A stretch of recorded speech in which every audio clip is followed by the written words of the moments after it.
One of Australia's great 20th century photographers, Wolfgang Sievers, was famous for his macho images of gears, machines, factories and mines. Beautiful as art in their own right, they're also a valuable record of post-war Australian industry, an insight into the spirit of the times, the promise and optimism of the machine age. With that in mind, the National Library of Australia has acquired as much of Sievers' work as possible, holding more than 65,000 of his photos. Local art historian Helen Ennis delved into their collection to produce an illustrated biography of the artist.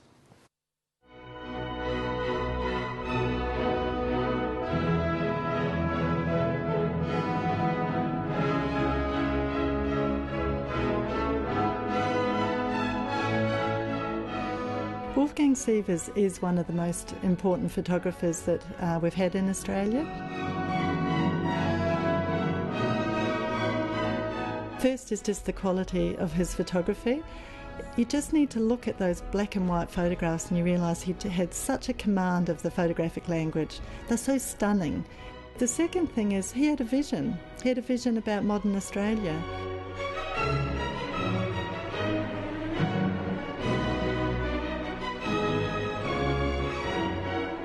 He was born to parents who were incredibly cultured and totally immersed in progressive elements of German society in the 1920s, but his mother was of Jewish descent, so it meant that once Hitler came to power in the 1930s, his days were really numbered in Germany. Once he got out of Germany, just by a whisker really, in 1938, he was fortunate enough to be able to come to Australia. And his photographs really engage with what he saw as the most progressive elements of modernity.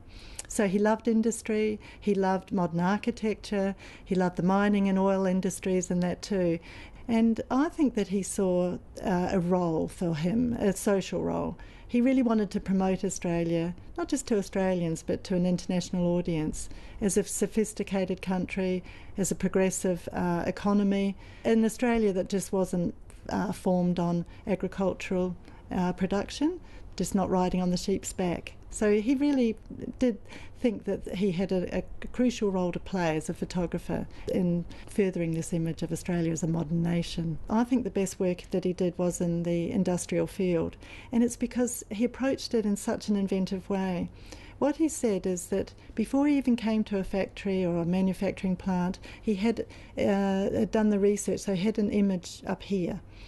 It didn't mean then he was dependent on that physical environment that he went into. He wasn't just going to take it as it was. He really was very prepared to construct his images and to manipulate them. So when he went into the factories, he would tell the workers if he wanted them to clean themselves up.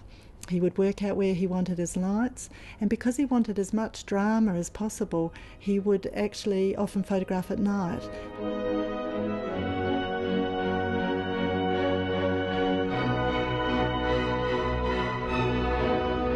So this is probably Wolfgang Sievers' most famous photograph, and you can see what a commanding image it is and how great it looks on the printed page. But what strikes me most is that it looks so coherent, and yet the photograph is based on a conceit, because those gears couldn't possibly work in that configuration. So he's actually arranged for a crane to move those gears and put them in that configuration, which looks really stunning but is totally impractical.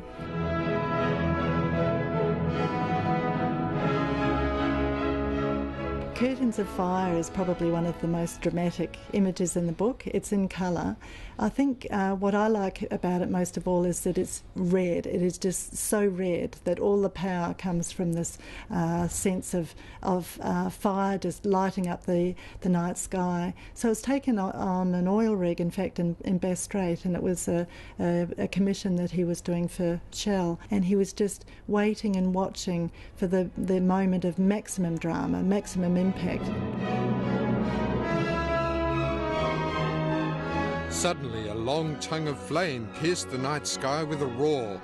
Huge curtains of water were formed to protect the crew on the drilling rig, and my infidel soul prayed to Wotan, or whatever god was on duty that night, for my unsteady handheld camera to stand by me now. For me, some of his most impressive photographs are of buildings done in Australia just after the war, so late 40s, early 50s.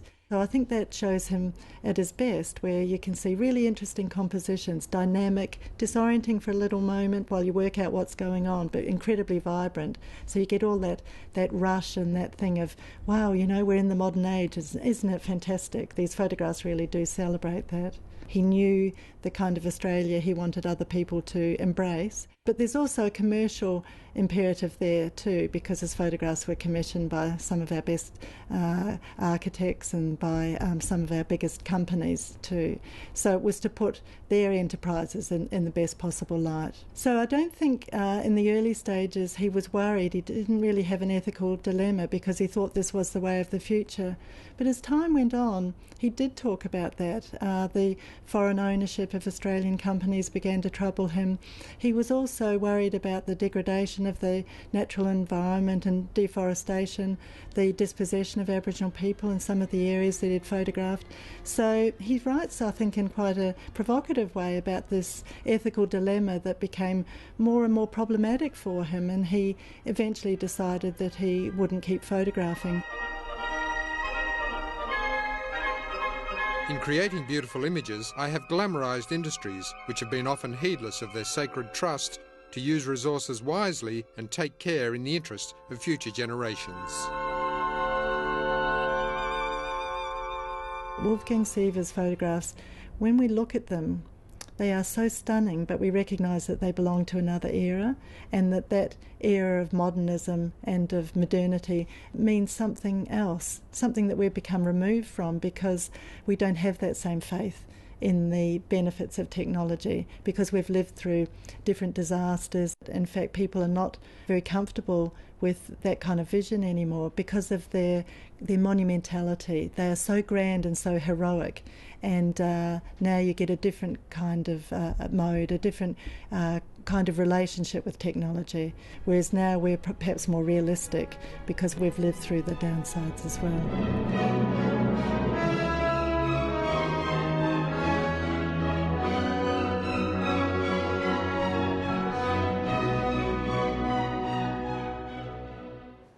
That was Kate Evans reporting there again.